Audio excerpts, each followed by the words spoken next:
नमस्कार, मी आहे श्रद्धाच कुकिंग चॅनलमध्ये तुमचं खूप खूप मनापासून स्वागत आहे। तर आज आपण बनवून घेतोय ड्रायफ्रूटचा लाडू।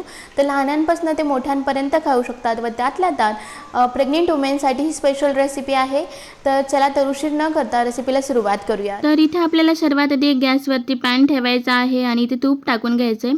मित्रांनो, मी ते साधारण अर्धा ते 1 किलो तुपाचा वापर करणार आहे।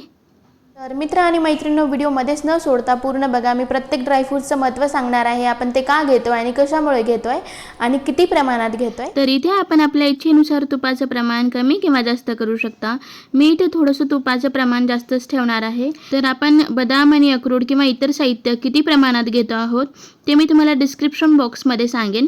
तर सर्वात आधी इथे आपण बदाम आणि अक्रोड घेतोय। बदामामुळे आपल्याला रक्तदाब, मधुमेह व इतर कोरडी त्वचा असणाऱ्या समस्या दूर होतात। तर त्याचबरोबर अक्रोड स्निग्ध थंड वात कमी करतो, थकवा ताण कमी करतो, मेंदूची कार्यक्षमता वाढवते, झोप चांगली लागते, स्मरणशक्ती वाढवते। अक्रोडमध्ये भरपूर प्रमाणात कॅल्शियम, व्हिटॅमिन बी, पोटॅशियम भरपूर प्रमाणात असतं। त्यामुळे ते अक्रोड आपण बदाम घेतलेला आहे। तर छान क्रंची होईपर्यंत आपण लो फ्लेमवरती दोन्ही साहित्य भाजून घेतलं। आता आपण हे एका दुसऱ्या प्लेटमध्ये काढून घेऊयात। इथे घेतलेला आहे पिस्ता। पिस्ता हा खूप जास्त फायदेशीर असतं। त्यामध्ये जीवनसत्वे, खनिजे आणि अँटीऑक्सिडंट्स यासारखे अनेक पोषक घटक आढळतात। व त्याचबरोबर आपण इथे काजू घेतलेले आहेत। काजूमध्ये भरपूर प्रमाणात मॅग्नेशियम आणि कॅल्शियमचे प्रमाण चांगले असते।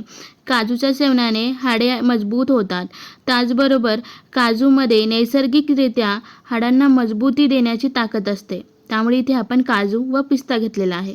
आता हे दोन्ही साहित्य छान असे क्रंची होईपर्यंत भाजून झाले की हेही साहित्य आपल्याला एका दुसऱ्या प्लेटमध्ये काढून घ्यायचं आहे। तुम्ही पाहू शकता सर्व साहित्य आपण लो फ्लेमवरतीच भाजून घेतोय। कुठेही गॅसचा फ्लेम हाय नाही करायचा, लो फ्लेमवरतीच भाजून घ्यायचं। आता मी इथे घेतलेले आहेत बदाणे म्हणजेच मनुके घेतलेले आहेत। मित्रांनो, तुम्हीच मला कमेंट बॉक्समध्ये सांगितलं होतं आधीच्या व्हिडिओमध्ये की याला बदाणे असे म्हणतात। मला तर माहिती नव्हतं की याला बदाणे म्हणतात। माझ्या इकडे मनुकेच म्हणत असल्यामुळे मी आधीपासून मनुकेच म्हणते। तर मनुकेच्या सेवनामुळे हाडे व सांध्याचं आरोग्य चांगले राहतं, खराब बॅक्टेरियाचा नाश होतो, रक्तदाब कमी करण्यास उपयुक्त ठरतात, आतड्यामधील जळजळ कमी करते, चांगले बॅक्टेरिया विकसित होतात, दात आणि हिरड्या चांगले ठेवण्यासाठी प्रभावी ठरतं व वजन कमी करण्यासाठी प्रभावी ठरतं। त्यामुळे इथे आपण मनुके घेतलेले आहेत म्हणजेच बदाणे घेतलेले आहेत। बदाणे छान फुलले की आपल्याला एका प्लेटमध्ये काढून घ्यायचे आहेत। तुम्ही पाहू शकता किती छान असे बदाणे तुपामध्ये आपण फुलेपर्यंत फ्राय करून घेतलेले आहेत। तर आपण आता एका प्लेटमध्ये काढून घेऊयात। तुम्ही कोणताही एकत्र मोठ्या प्लेटमध्ये हे सर्व साहित्य काढू शकता।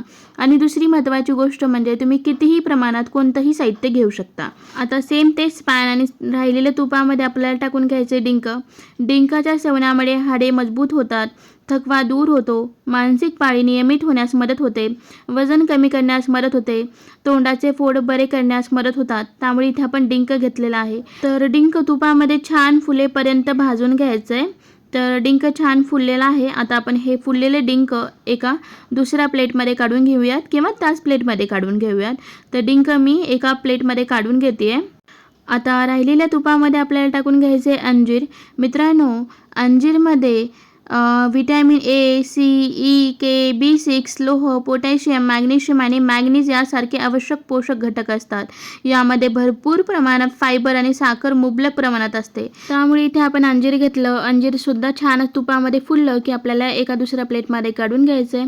आता राहिलेल्या तुपामध्ये आपल्याला पंपकिन सीड्स टाकून घ्यायचे आहेत म्हणजेच भोपळ्याच्या बिया। भोपळ्याच्या बिया आपल्या आरोग्यासाठी प्रचंड फायदेशीर असतात। त्यात फॅटी ॲसिड्स, फॉस्फरस, पोटॅशियम, जस्त अत्यावश्यक ॲमिनो ॲसिड असते आणि फिनोलिक संयुगे असतात। त्यामुळे इथे आपण भोपळ्याच्या बिया घेतल्या। आता इथे भोपळ्याच्या बिया पण छान क्रंची होईपर्यंत भाजून झाल्या की आपल्याला एका दुसऱ्या प्लेटमध्ये काढून घ्यायचं आहे।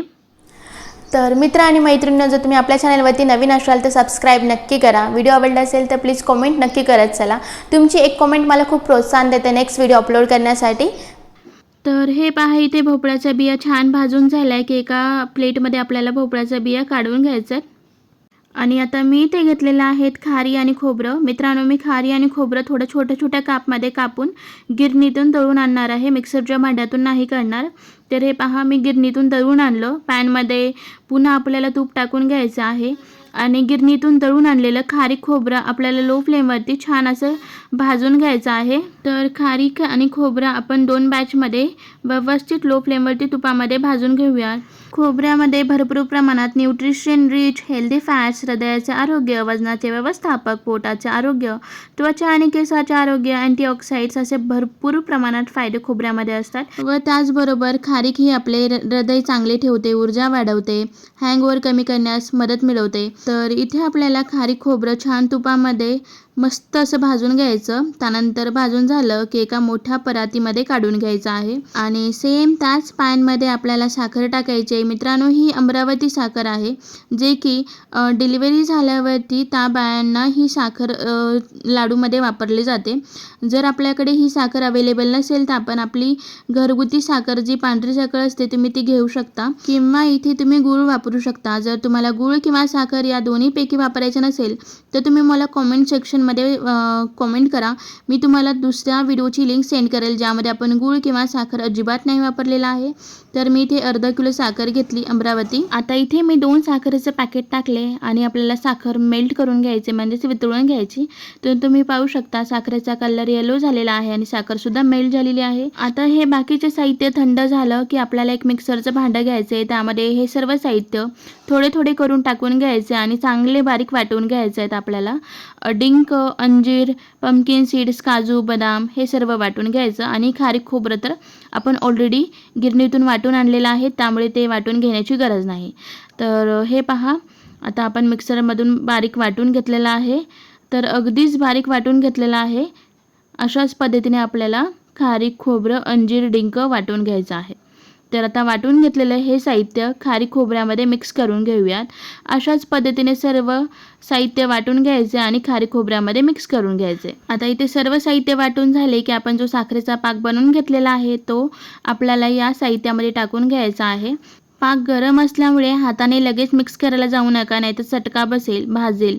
त्यामुळे सर्वात आधी चमच्याच्या मदतीने मिक्स करून घ्यायचं. असं वाटलं की बऱ्याचशापैकी पाक थंड झालेला आहे, त्यावेळेस आपल्याला लाडू बांधून घ्यायचं. तर तुम्ही पाहू शकता लाडू किती छान असे बांधले जात आहेत. सर्व साहित्यामध्ये आपण साखर व्यवस्थित मिक्स करून घेतल्यावरती लाडू बांधून घ्यायचा आहे. तर तुम्ही पाहू शकता जेवढा इझिली लाडू बांधला जातोय आणि तेवढाच इझिली लाडू तुटला सुद्धा जातोय. कुठेही लाडू कडक झालेला नाही आहे. तर याच पद्धतीने आपण सर्व लाडू बांधून घेऊया. तर मित्रांनो, हा लाडू पहा किती सुंदर बनलेला आहे. तर इथे आपला ड्रायफ्रूटचा लड्डू तयार झाला आहे.